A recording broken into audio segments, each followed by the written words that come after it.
Good evening, ladies and gentlemen, and thank you for being with us tonight. We have a different sort of program on Connersville Speaks tonight. We're going to introduce some new people to you, and we're going to talk about what they do. These are important people. They take care of your wastewater and your sewer and your water, and it's very important that you understand who they are and what they do. So tonight, I'm starting from my right. It'll be your left. The first person here, put your hand up, Brad. Brad Coulter.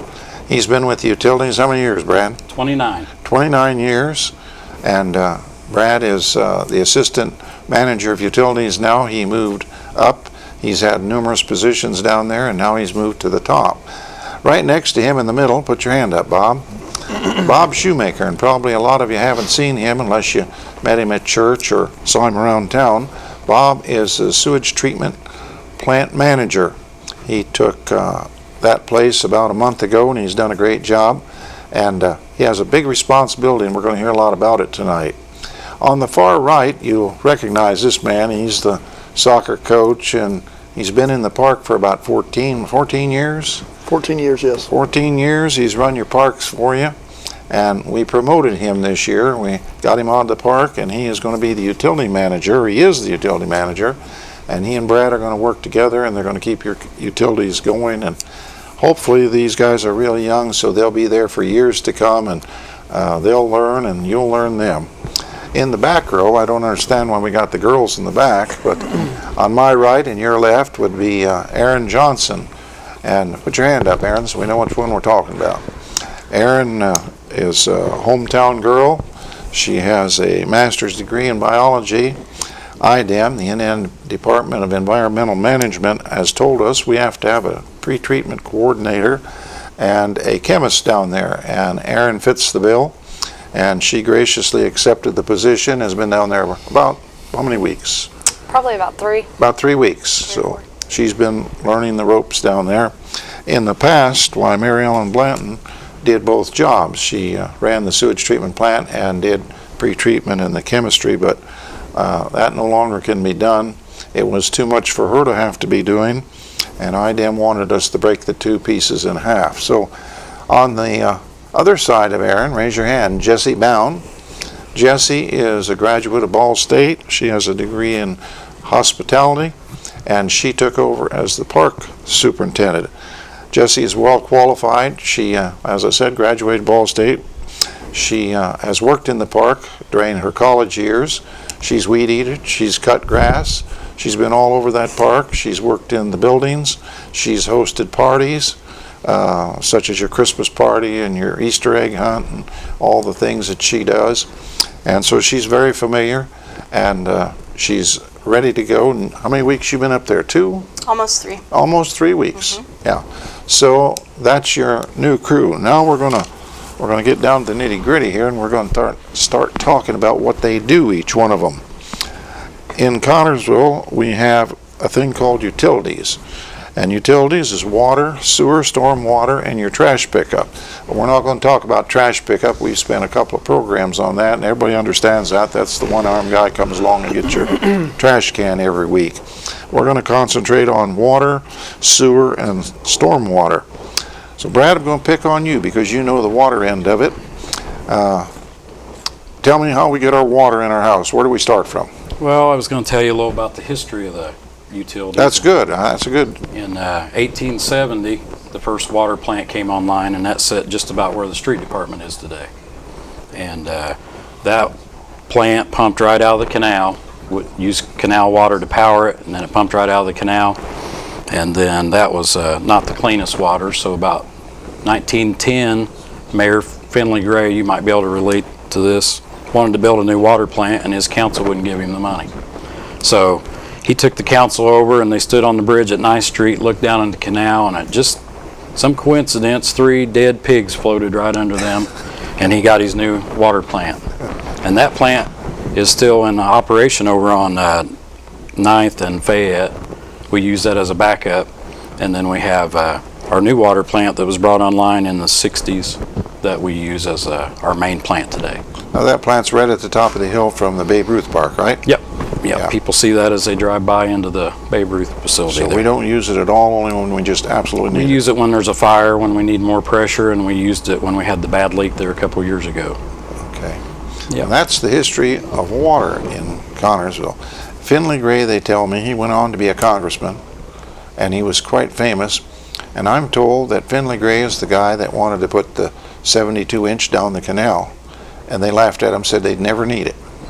And he did that. So he was a pretty important guy around here. Oh, he was, yep. Yeah. I should have looked up on the board today and seen when he was mayor. I think he served 2 terms. But I've seen pictures of him. Early 1900s, I know that much. Okay. All right. Let's go back to my original question. In today's water, where's it come from? We pump it out of the canal? We pump it out of the lake? Where No, do we don't get it out of the canal, thank goodness, anymore, but we get it from it comes from our aquifer, which is called the Whitewater Valley Aquifer System. Where's it? It's underneath of us right now. Good. It's all underneath of us. It's in places it's about 10 feet deep, and in other places it's 100 feet deep. But it's fairly shallow under us here, and it goes into our wells. We pump it out of the well, and it goes into our filters behind our water plant. That's up on Park Road. It's filtered a little bit, and then we disinfect it just a little, and then we fluoridate it, and then we pump it out to the people for about 3 gallons per cent. That's about, or per each penny. 3 gallons for a penny, we pump it out to the people. So. Well, what's the big water tanks for then? Well, we pump out to those, and that stores water at a higher level that causes the pressure to elevate for certain areas of town. So, You know how many pounds per foot? yeah, it varies. It varies. I can't say off the When top I of went to my head. college, they told me that a gallon of water produced 6 pounds of pressure for every foot it was above the... Is that about right? Aaron, you ought to know that one. I'll go with that. Okay. Anyway, it creates pressure, and that's what you get a steady stream of water from. Yep. That's our water system. And we've got a water tank that sits on Elephant Hill that helps the pressure on that side of town. We've got the golf ball out by the golf course. And then we've got our we call it the cookie jar out in Woodside Village area. Kind of looks like a So cookie there's 3 jar. water tanks in Connersville.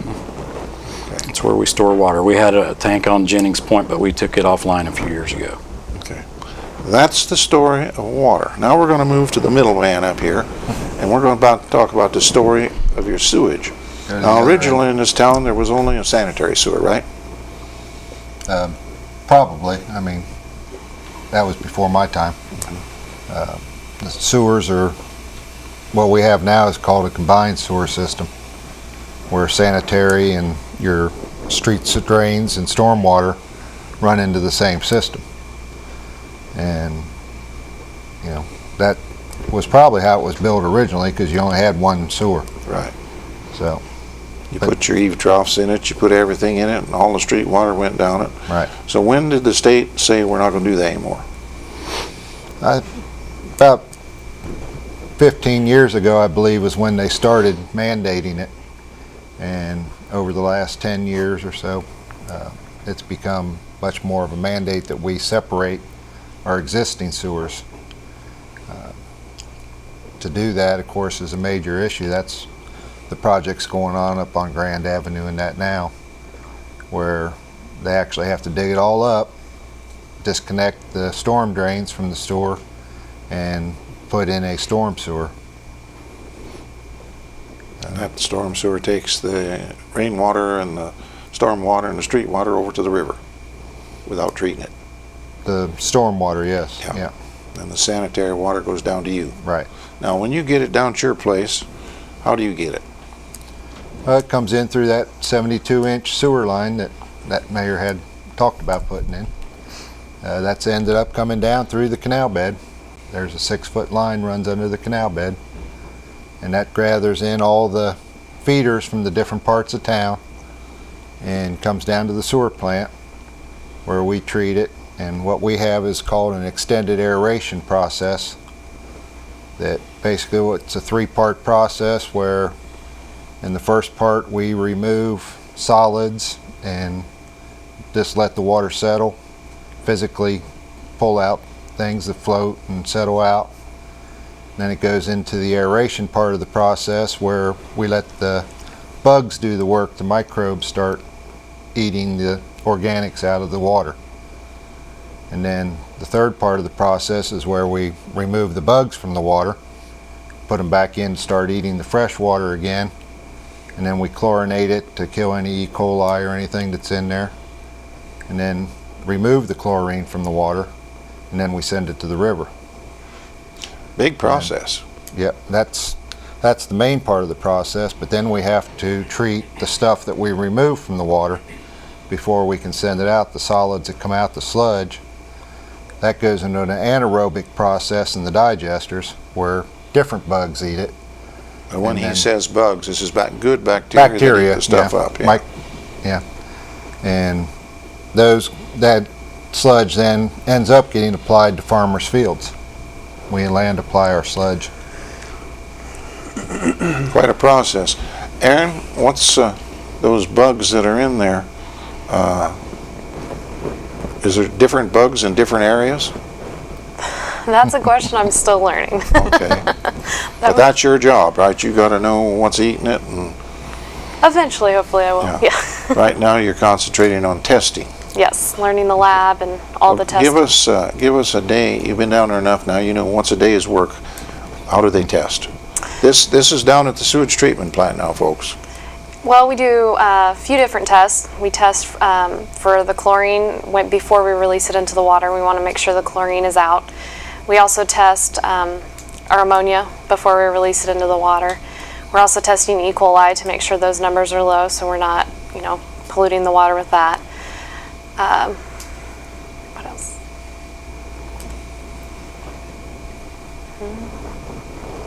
We test the pH of different areas around the plant to make sure that their work is going, and we also test that the bugs are happy by testing the oxygen demand that they are requiring and such.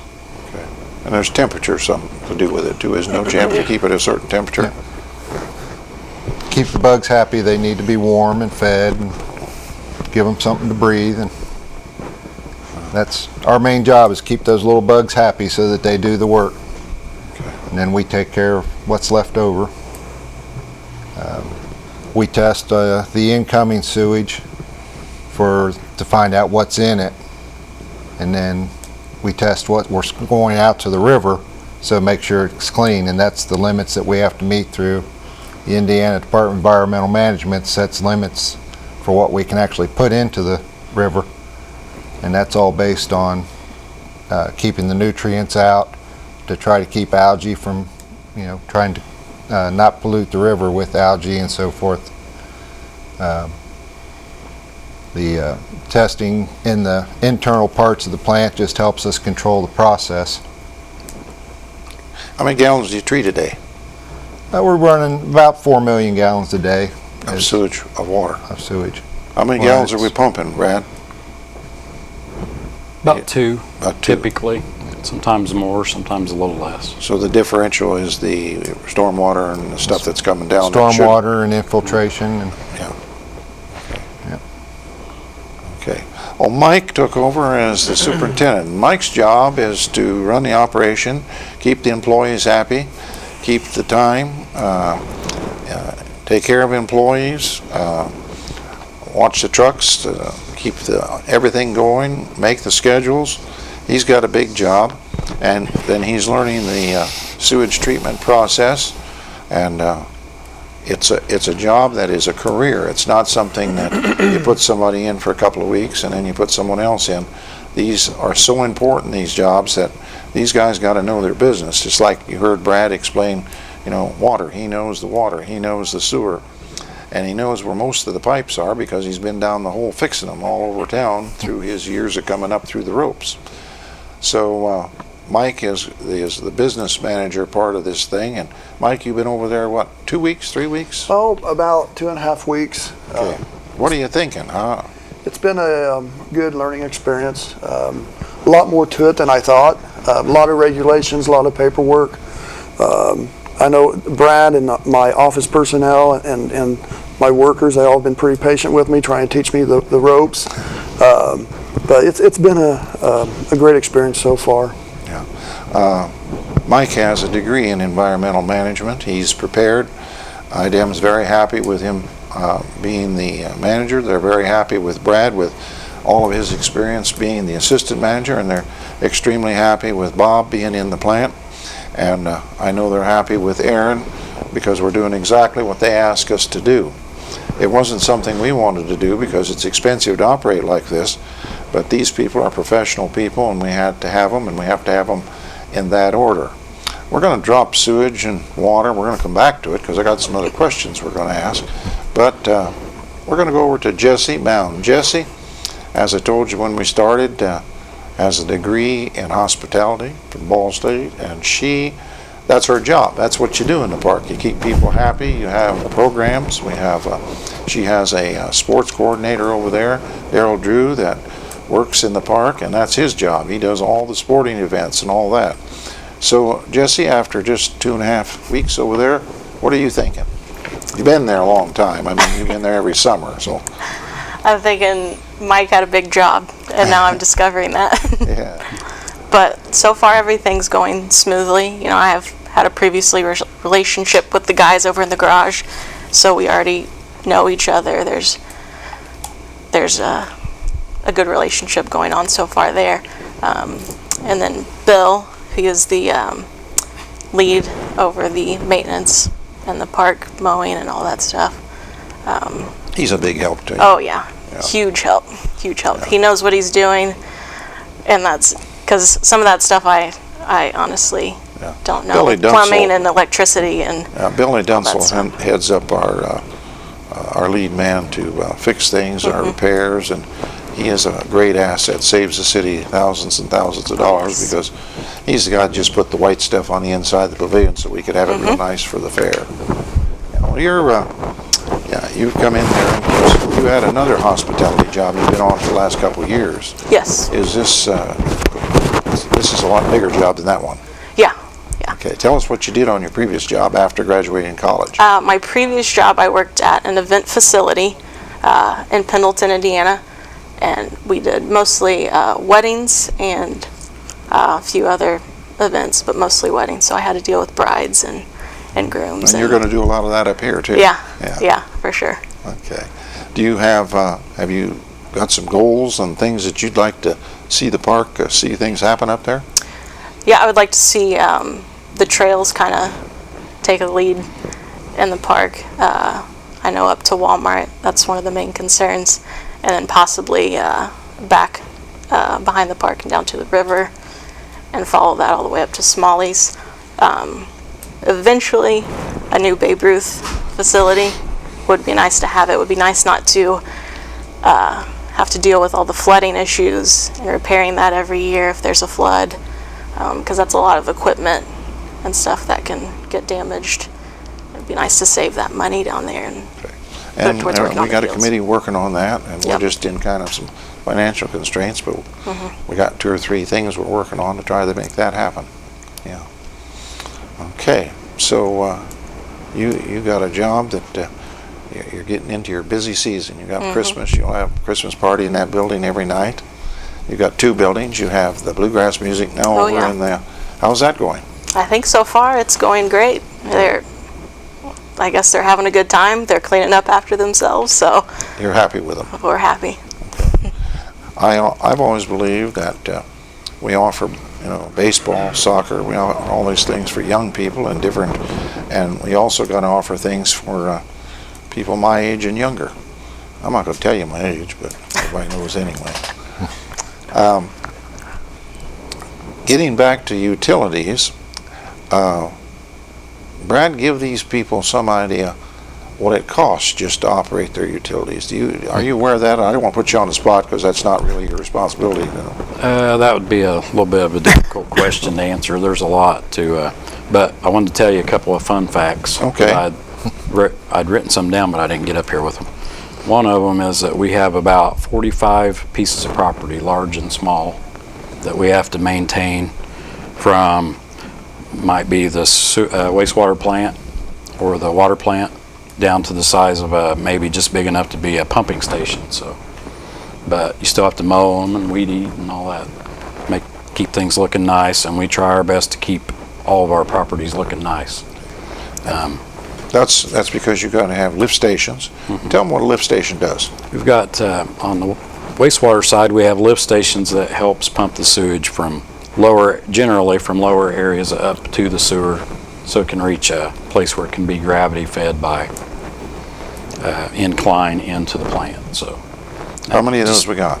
we've got about 26, 7, 8. Those require maintenance all the time. Yeah, They're some like- of them not so much, But they're electric pumps, they got to be checked. yeah, we have to keep a close eye on them, and some of those are really big, expensive, and others are just really small stations here and there. So, and then we have I can't remember. I was trying to think of the number of booster pumps, but we have several pumps that help boost up the water pressure, especially on the west side of town.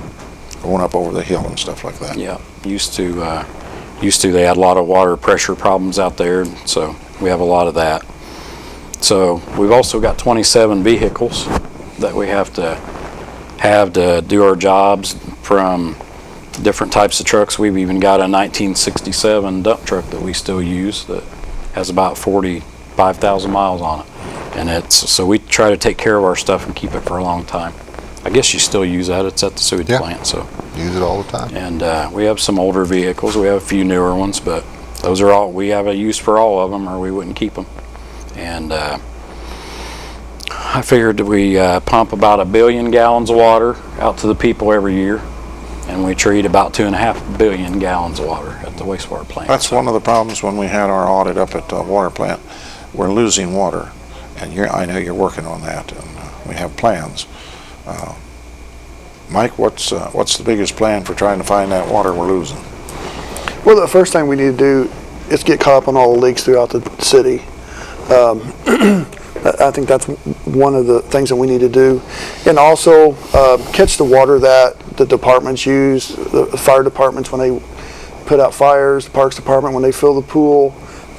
We have to catch that water, at least figure out how much we're using. That'd be 2 good first steps to getting this thing figured out. They want to know that they think we should be pumping closer limits on how much we're pumping plus how much we're losing. Brad, you've been in on this meter thing. We started out in 2005 or 6 putting a retrofit on the meters we had. Would be right to say that? In 2005, if you want the history of it. Yeah, I want to go over the history so that people understand why we're doing what we're This doing. could take a while. I know it does. Back in that time, we had meters. We had regular residential meters that were probably 40 years old at least. We'd replaced a few here and there, but most of them were old. And when so what we did, and I tell this story I was telling Mike the other day, I call it the $900 VCR story. Remember when VCRs first came out and they cost $900 and they wasn't very good? Well, and then a few years later, you could pay $200 and get a VCR, and it was really great. Well, we bought the $900 VCR when it come to our first reading system, and it just didn't work very well. We tried really hard to get the kinks out of it, but eventually luckily we bought one type of meter. I won't mention the name. It wasn't very good, and I know the name of that meter. and I bet you do. And then we bought a transmitter from a different company, and they just didn't work well together.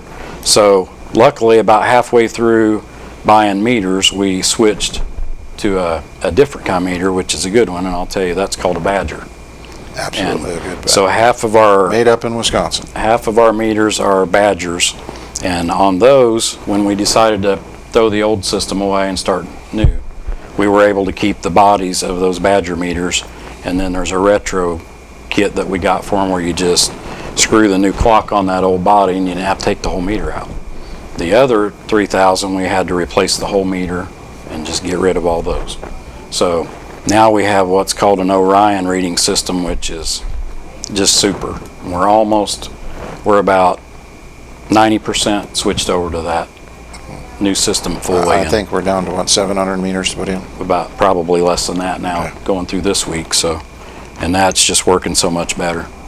I wanted to explain to you a little bit about, a lot of people might be seeing their water bill tick up just a little bit, and the reason for that is that new Badger meter really reads well. It reads every drop of water that you use, and when you maybe before you might have been getting away with a little bit of free water on your low, like maybe if he's washing your hands, it wasn't counting a lot of the water.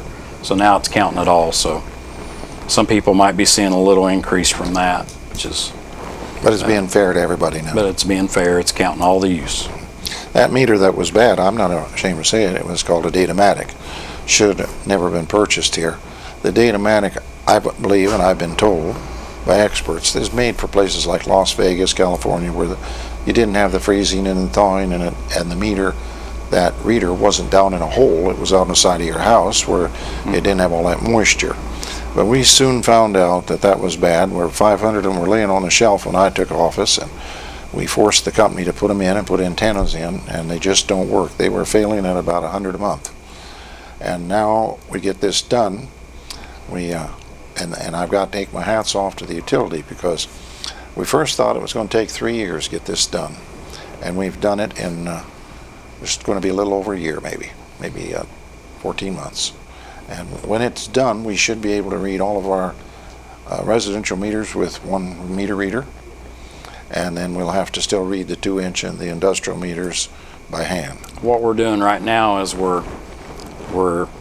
some of our meters are being read by the old system, and most of them now are being read by the new system. Well, that causes double the work for all the people in the office, and we've really focused on changing those meters out, which is what Mike was talking about, how behind we are on getting leaks fixed. That's why, because the guys that are usually fixing leaks are out putting in meters a lot of the time. And so hopefully once we get this done, it's going to really help our manpower situation, where we can do a better job of doing the things we normally do. When we bought these meters, we had a bid on the company putting the meters in and the retrofits, and I thought it was better to pay our guys 2 hours overtime. We usually do it 4 or 5 days a week, and then we allow them work 5 hours on Saturday, and that's how we've been able to accomplish this. And even by doing that, it was 50% cheaper than having the company do it. Not only that, when you got our guys out in the meter pit, they know the meter, they know how it was put in, and they know where it is. They know all about it. And so I think it's been a good deal, and we've accomplished our purpose, and I'm looking forward to when we can read every one of them with one reader. That'll be great. Now, some people ask, well, are you going to get anything out of the old retrofits? No, we were lucky it didn't cost to get rid of them, because they were plastic, and they have things in them that people don't want. So we've been able to get rid of them pretty much free, haven't we? One of our good local business people found a way that he could recycle most of the parts and use a few of the others for projects he has going, and that worked out really good for us. We didn't pay for the disposal, which it would have been probably some kind of a hazardous or special waste to dispose of. This worked out good for us, and it helped him a little bit too. So, yeah. So that's an accomplishment that I wanted to get done, and it's going to be done shortly. I think maybe we'll have a big party when that's over. I think it'd be a good idea. I've been in office 7 years. We've wrestled with that ever since I got there. Bob was talking about the stormwater. I was probably in office 3 months when they told me I needed to go over to the utility office. The people from IDEM were down there and wanted to talk to me. And I went down there, and there they were, and they said, we need you to sign an agreed order. And I said, what for? I was smart enough, I knew an agreed order meant that it's like going to court, and rather than fight, you agree to something. You both sides agree. And I said, well, why? And they told me then, and I can't remember, but I think it's a 25-year, 30-year plan to separate this stormwater and this sanitary water. And it says on that paper what it should cost at the money that day, and that was in 2008. It's more expensive today because it keeps going up in price. And so people wonder, like on Grand Avenue, and they wonder, why are we doing this? Because we have what you might say a court order that we've got to get it done by a certain time. And in our agreed order it says we have to have a project being designed and a project being worked at all times. We can't be without it. They don't tell us how we're going to pay for it. So we've got to come up with those smart ideas how we're going to pay for it. And luckily so far we've been able to do a project with federal money through the state, through NDOT, And then we've been able to do a small project with stormwater where your $5.15 goes each month. And then we gear up and we do a big project. We're into the big project right now, but Mike and Brad have a small project already being designed. And Mike, you know where that project goes? Have you been there long enough to? No, Brad's kind of the expert on these projects right now. Okay, and the Brad, can locations you and- describe where that little project we're gonna?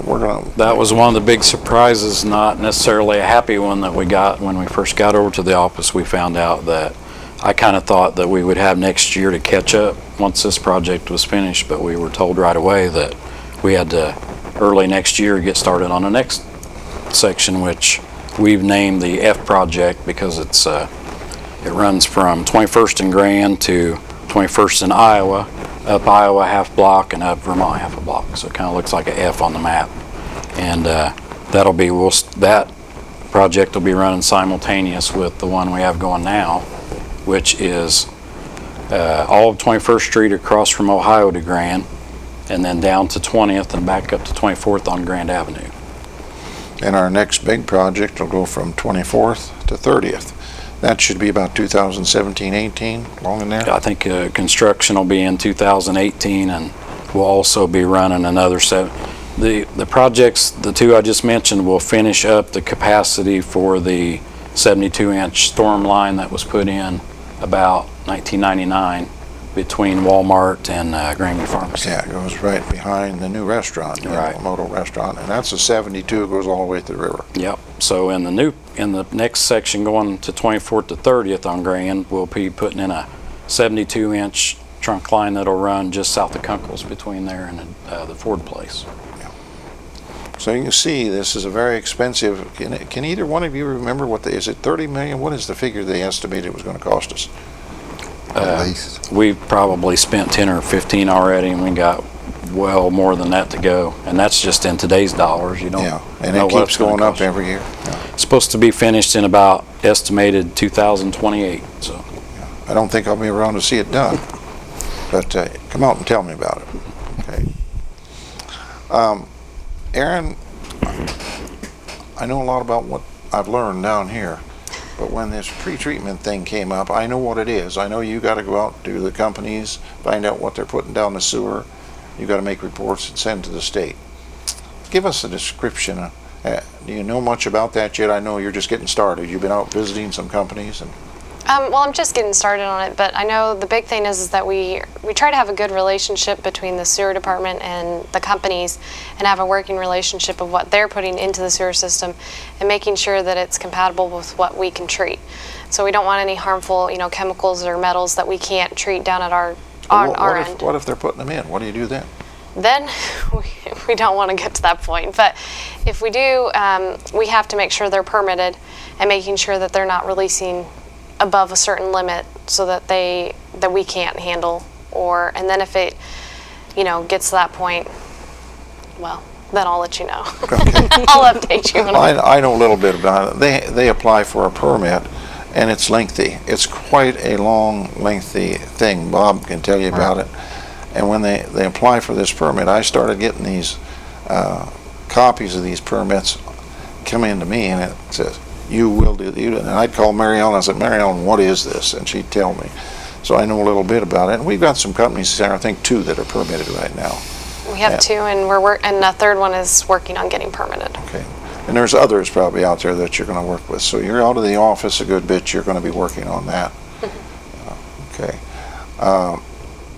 Bob, what do you do with those harsh chemicals when you get them, when you identify them down there? Well, the pre-treatment program is designed to stop that from coming into the system, because some chemicals, when it comes in, would be bad for our treatment. So we identify the companies that have this, and we work with them they treat their waste before they send it to us, or eliminate it from their waste. And it's not all permitting them. Even with smaller businesses, it's a matter of just trying to educate them to not put the wrong stuff in the sewer. And that's part of the process even with residents. The big thing right now is the flushable wipes. You see those all over the store, flushable wipes. Well, yes, they're flushable, but they're not good for the system. They don't get eat up by the bugs? Well, no, they don't get ate up, and they don't break down in the water. And that's what a lot of the lift station pumps are having trouble with, that, where they have to pull the pumps and clean them out because the rags build up in there. And So flushable don't really mean flushable. not really. You don't want to put them down. It'd be better if they didn't. It definitely would help if they were not flushing things like that, but you know, and it goes to like antifreeze. You don't want to put antifreeze down the drain. Any harsh chemicals, you can dispose of those at the transfer station. They have a recycling program there with the county, and there's other ways of getting rid of things other than putting it down the drain. How about medicine?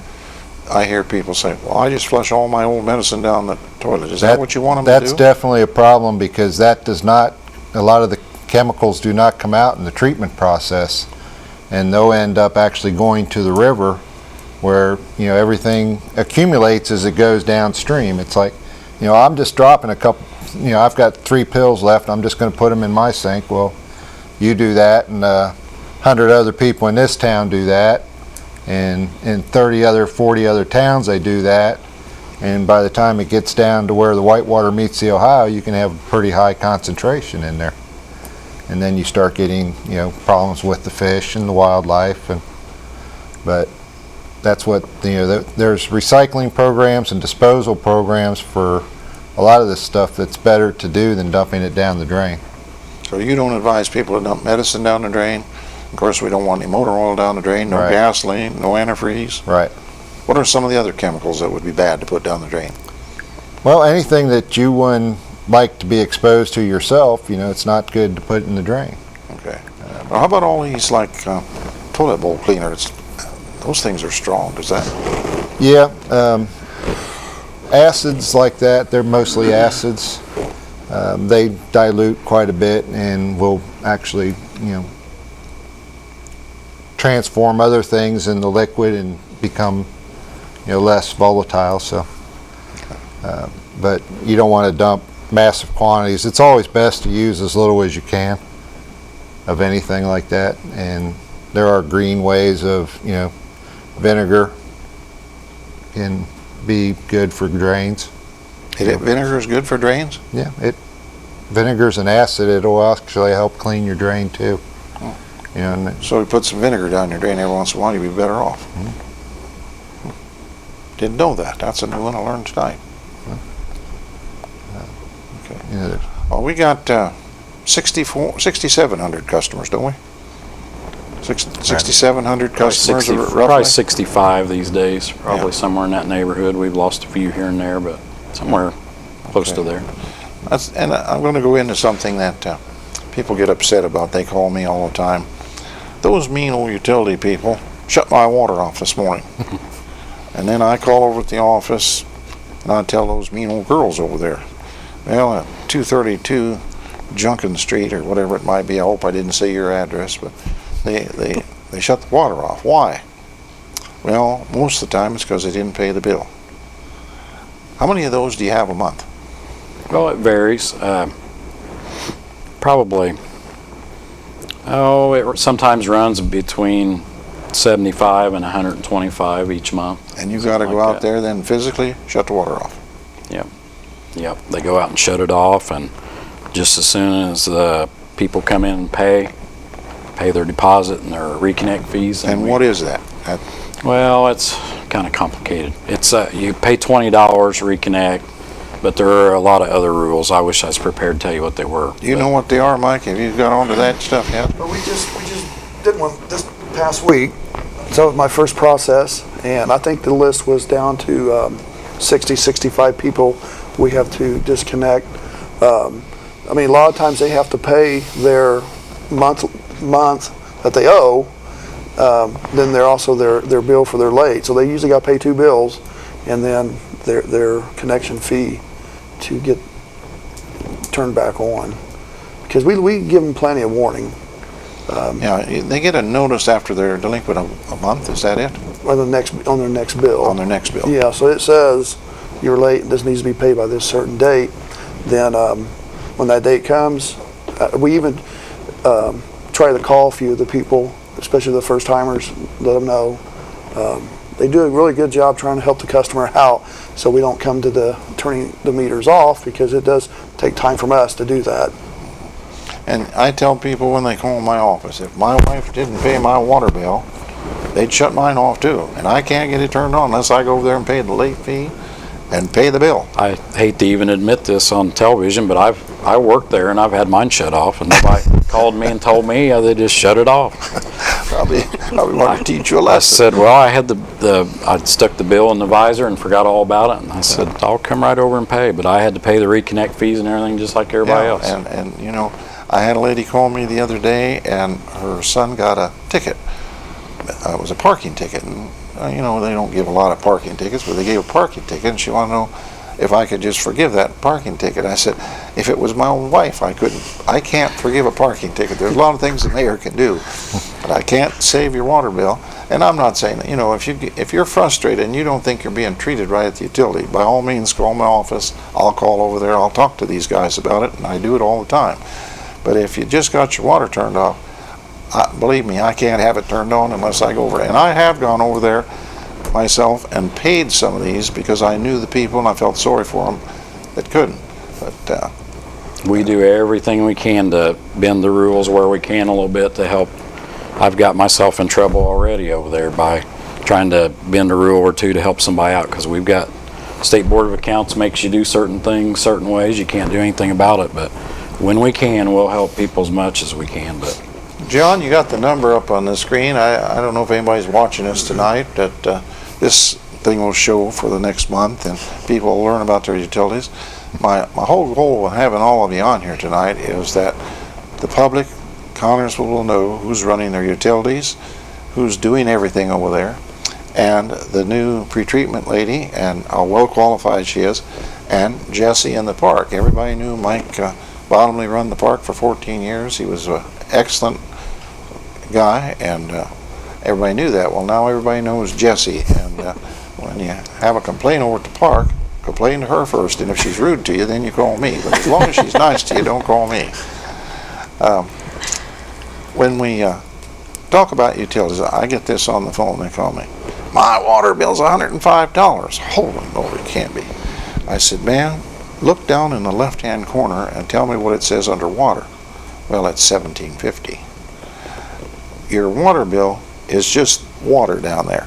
Then you've got sewer, then you've got stormwater, and you've got trash on there. And you got to look at it that way. You're getting a deal. You get that water, you get the water taken away and all your sewage taken away, you get your trash picked up, you get recycling done for you, we're picking up yard waste, and stormwater, which is separating all this in town. It's really a deal. And I've gone over Greensburg, Rushville, Batesville, Hagerstown, Cambridge City, and Richmond. And I think we are the same or less money than most of those except Batesville. For some reason, Batesville seems to have a real low utility bill, and maybe it's because it's subsidized by so much industry with Hell-Rom and Batesville Casket. But that's one thing you need to do when you look at your utility bill. There's a bunch of things on there, and look at it. It's not just your water bill. Mike, do you have anything? We're about to run out of time. You're up. A little bit about our staffing. Yeah, you need to talk. How many people we have. One thing I just try and get a grip on is the three departments. It's broken down to three companies or three budgets or however you want to say it, but it gets a little confusing at times, trying to figure out who does what. But I guess Brad was telling me a few years back we had over 48 employees with the utilities. Right now we're at 27, 17 union guys and 10 non-union. The non-union would be us four and the office personnel. So we have 17 union guys, 4 at the wastewater treatment center, 2 Let's hold it there. Why do you need 4 down there, Bob? What are you guys doing? Well, we're operating 24 hours a day, 7 days a week, the plant runs. Obviously, you don't want it shutting down. Oh, you can't. And we staff every day of the week. We have to have an operator and a lab tech on working every day to handle one guy handles the plant and one person handles the lab testing. So that's, most people don't like working 7 days a week, so you have to have 2 crews to cover that. So we have four operators, and each operator is a plant operator, they're a lab tech, and they do maintenance. We maintain the grounds and clean, paint, all that. And I don't know if anybody's ever been to the treatment plant, you know that there's a lot of building there and a lot of grounds and a lot of maintenance to do. And the original part of the treatment plant was built in the early 50s, and we still use all of that part. We still use some equipment that was put in then. And the big expansion in the plant came in the 70s, the early 70s, and there's just a lot of old stuff that has to be taken care of. Old stuff requires a lot of money. Now, we have put a lot of new stuff in recent years. We've put motors in there, we put a new blower in We there. have done several upgrades here where the raw sewage pumps themselves are from the 70s, but the motors and the drives for them are new, and that's the big difference. I mean, that saved, I'm not sure of the money on it, but it saved quite a bit of money in electricity cost by putting the new motors and drives in. I think that project ended up having about a 7-year return on investment. But And we got a brand new roots blower down there. yes, we do. They developed a new blower that it's about 1/3 of the size of any of the old ones and puts out as much air. It runs at like 30,000 RPMs, and it's variable speed, has an inverter on it that will control it, and we're working on setting it up to be more automatically controlled by measuring the oxygen so that we're putting just the right amount of air out. Right now we kind of have to do the lab testing, look at it, adjust it as needed on a much greater time scale than if it was being automatically tested. It could be adjusting several times a day, just depending on the difference in the demand during daylight and nighttime. So as the time of the year changes, all of those things down there change. Yes, they do. Temperature, daylight, the temperature coming in, salt on the streets in the wintertime, all that affects how the plant runs and needs to be reacted to. We're trying to work towards more automatic controls where that saves you money, because a lot of times when we're going for, you don't have people there, so you just have to set it for the worst case. But if you have automatic controls, then you can refine it. Of course, it costs money for the controls, and you have that juggling act of what you can pay for and what you can save, but that's what we're trying to improve now. And we got a 1950s plant. You're trying to bring it up to speed and do it just a little at a time. Right. Trying to keep the plant from crumbling around us. Okay. Well, Mike, we have 2 crews. We got a water crew and a sewer crew. And Right, we have, we got 2 guys down at the water treatment center. They work Monday through Friday. They also come in on the weekends and test. that's up on Park Road. Right. Right there by the fairground. Yes, they do a great job up there. Brad, correct me if I'm wrong, but I think they have to test the water 15 times a week throughout the city in different spots. So they're, like I said, there's a lot of paperwork, a lot of regulations that has to be done every week. And then, like I said, they come in on the weekends and test the water also. Our crews, we have, we have about 8 guys at the department, and 2 crews, a sewer crew and a water crew, and their job is to fix the sewer problems and the water leaks throughout the town. We hired a couple new guys a couple weeks ago, and that's really helping us. I think we had fixed 13, 14 leaks last week, and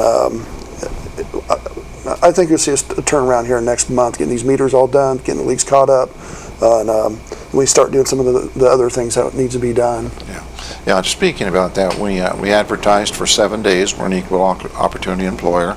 We have a committee. It was Brad and Bob and Mike, myself. Did I miss somebody? Anybody else in there? Julie. Oh, and Julie, the clerk treasurer. Fran, yeah, Fran. And Fran met representing the Board of Works. And we had about 28 applicants, narrowed it down to 8, I think, that you interviewed, and hired 4 people. Of course, those 4 people were then sent for a police test, drug test. All these guys were. And they had to go through all that and then go into training, and they're on a probationary period now for 120 days. Bob is their supervisor, the 2 that's down there, and I guess you and Mike's their supervisor on the water and sewer crew. At the end of 120 days, if they're working out good, they'll go into the union and they'll become permanent employees of the utility.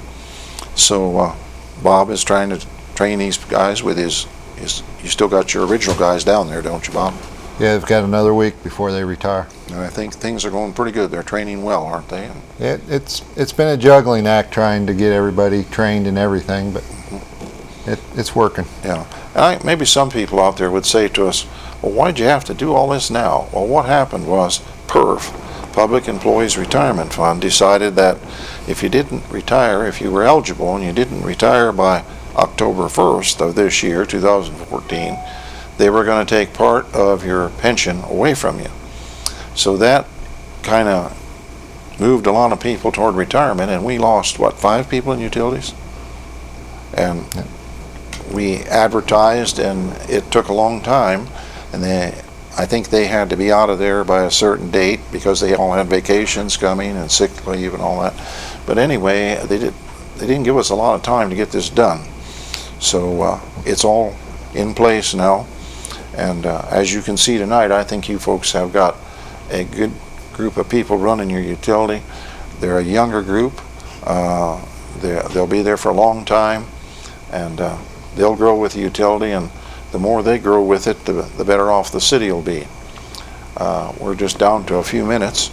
I want to talk about the leaks. I get calls at my office saying, my leak in front of my house has been out there for 3 days. What do you do then when it's been out there 3 days, Brad? Well, why is it there 3 days? Why don't you fix it right now? Glad you gave us a chance to talk about that. We got a procedure. If we go out and check a leak and it's just something that can't wait, it's got a big hole in the road and dangerous, then we call a dig-in, which gives other utilities a chance. What's a dig-in? You call a dig-in. That gives all the electric and cable, gas company. So when you dig, you don't break the lines? They come out on your dig-in call, and they tell you where all their stuff's at, and that way you don't That's the little flags they put all over. Flags and marks, and so in an emergency, they'll come out within 2 hours. But if we have them come out within 2 hours and we hit something, it's still our responsibility. So we don't like to do that unless we have to. But if we give them 48 hours to mark it, then if we hit something that they didn't have marked, then it's on them. So we want to wait 48 hours when we can. So we put some of them off for that, and we usually take the worst leak that we have in the whole on the list first. And so the guy that's got kind of just a little leak in front of his house, he gets really aggravated because it seems like there's always a worse one that moves in front of that all the time. And until it gets dangerous or something, then a lot of times those little bitty ones have been waiting a good while. But hopefully when we get the meters in, we get our guys back focused on getting those fixed, we'll be in pretty good shape. It's more water leaks than sewer leaks, right? Mm-hmm. But the same guys that have to fix the water leaks and put meters in are also trying to keep the sewers unplugged. And just when I was telling you about a dig-in call, every time somebody wants to dig, we have to go out and locate our water lines too. So that takes 2 guys almost half a week just doing that. Other people, contractors and stuff, digging. And we have to go tell them because otherwise we'll be fixing more leaks. Yeah. So if you got a leak in front of your house and it's serious, they'll get to it quick. If it's not serious, they'll do the best they can. And after we get the meters in, you'll see a big improvement in fixing leaks. And Years ago, it was a real source of pride that we go fix a leak just as quick. Usually just as soon as one came in, we would go right to it. And it was hard on the guys to accept the fact that we couldn't keep them all fixed all the time. But we've got a plan now. I think we can get these caught up and try to stay on top of them better once we... what causes leaks? Well, your water lines are made up of several different things. Some of them are made of what's called transite, which is a kind of a concrete pipe. And then you've got a cast iron line. Sometimes those rust out, but a lot of times it's the movement in the earth when it goes from wet ground, wet season to dry season. That pipe will just kind of move around a little bit, and sometimes it'll just snap. Usually when we get a leak on a metal line, it's just snapped a perfect circle all the way around. So Sometimes it's a main line, a big line. a lot of times, yeah. But Up on 8th Street Hill, we've had some doozies up there. normally on those we have what we call a Band-Aid clamp, and it's about this long, and we can take that out and dig all around it and wrap it around it, tighten it down, and that'll fix it. A lot of those leaks. So Okay, we just got a couple of minutes. They aren't telling us, but they must all went to sleep back there. 3 minutes. Aaron, your new job, it's new to us, it's new to you. What do you think after 2 or 3 weeks down there?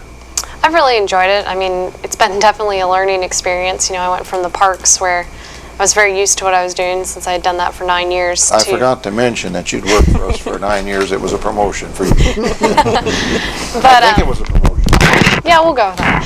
But now it's a different experience, and it's been interesting to see some of the lab techniques that I learned in school being applied to a situation and seeing how, that real life and the biology and seeing the bugs and working to make them happy. Do you think you're going to be getting a hold of it and you're going to be fine with it? Yeah, I think so. I think I'm getting lab down What and do you think, such. Bob? How's she doing? She's doing a real good job. Makes your job easier, doesn't it? Oh, Bob has I'm definitely glad. He brought in to me yesterday the last report that I'm going to sign. Maybe.